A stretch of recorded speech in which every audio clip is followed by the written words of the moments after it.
Alors, je sais bien ce qu'on peut me reprocher, même si j'essaie d'avoir toujours le même discours. C'est formidable, vous venez de tenir des discours crypto-marxistes à l'Assemblée et devant l'OIT, et puis chez vous, vous faites vos petits commerces, vous faites vos réformes, les choses avancent, etc. Je ne crois pas.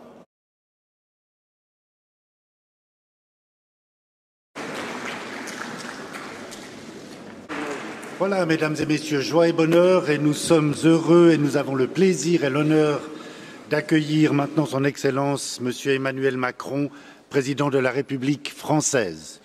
On va encore dire quelques petits mots, si vous acceptez, c'est gentil. C'est bon? On y va. Bien, Monsieur le Président, permettez-moi au nom de notre conférence de vous souhaiter une cordiale bienvenue à Genève et aussi en Suisse. Votre pays, Monsieur le Président, a toujours accompagné l'OIT pour faire progresser ses idéaux de paix et de justice sociale. Nous savons le combat qui est le vôtre, ainsi que votre engagement en faveur du multilatéralisme et de son renforcement, ainsi que de la dimension sociale de la mondialisation. C'est donc avec honneur et plaisir que je vous passe la parole, Monsieur le Président de la République.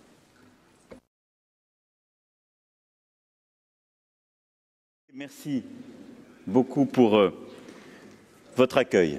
Et cette 108e conférence internationale du travail est l'occasion de célébrer les 100 ans, en effet, de notre organisation, la plus ancienne des organisations internationales existantes.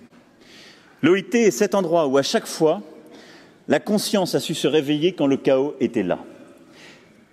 Et je pense que le chaos est là. Et je pense que la responsabilité de notre génération est de ne pas attendre une nouvelle guerre, mais de regarder en face le monde tel qu'il est. Si je regarde le siècle qui vient de s'écouler, nous avons sorti dans le monde entier des centaines de millions de nos concitoyens de la pauvreté. Il n'en demeure pas moins que ces dernières décennies sont marquées par une crise profonde, économique, sociale, environnementale, politique et donc civilisationnelle qui nous impose de réagir.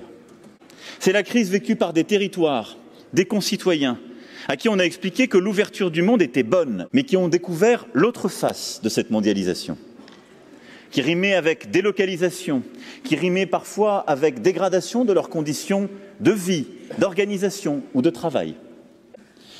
Ces 10 dernières années, nous n'avons pas tiré l'ensemble des conséquences des crises que nous avons vécues. Nous n'avons pas réellement changé le modèle d'organisation du capitalisme. Nous avons conduit à des ajustements dans plusieurs pays, pas le mien, je dois le dire. L'accumulation des richesses dans certains lieux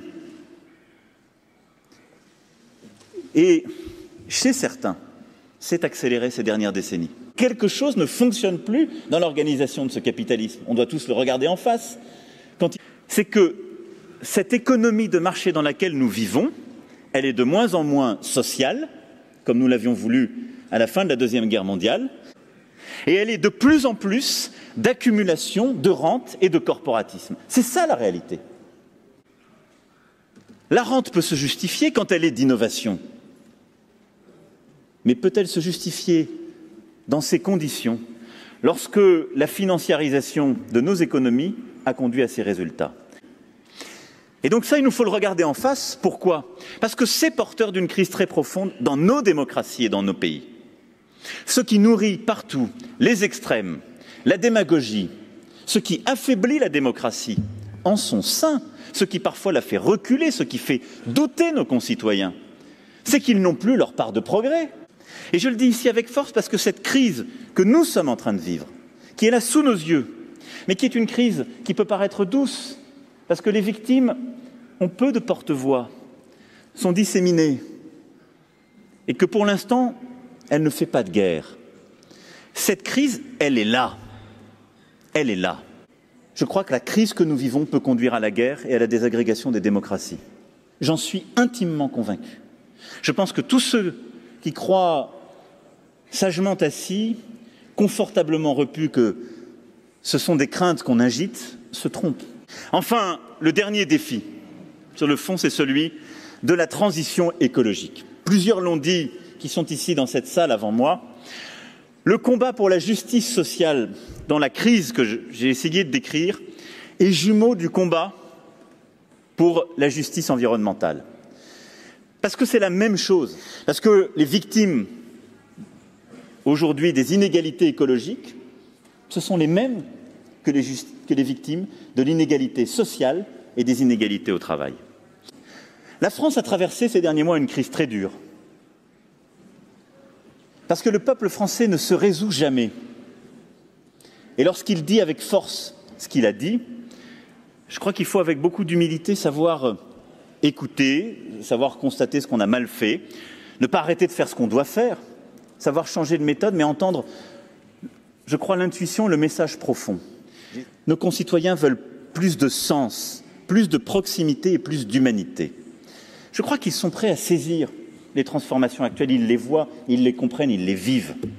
Nous avons peut-être parfois construit des bonnes réponses trop loin de nos concitoyens, ou en considérant qu'il y avait des sachants et des subissants. Et je pense que c'était une erreur fondamentale. On ne peut pas défendre ce que je viens de dire à l'OIT et de dire ensuite, quand on est au FMI, autour de la table du Conseil européen, allez, vous allez vous ajuster face à la crise financière et réduire vos droits sociaux.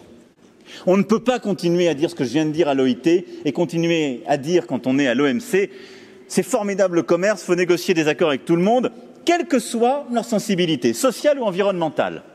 On ne peut pas continuer à considérer que le monde s'organise en tuyaux d'orgue. C'est terminé.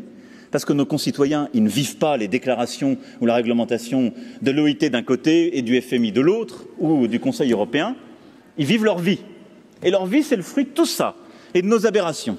Je ne veux plus d'accords commerciaux internationaux qui alimentent le dumping social et environnemental. Je ne veux plus qu'en Europe, nous considérions que le sujet de l'ajustement économique et financier et de la dette prévaut sur les droits sociaux.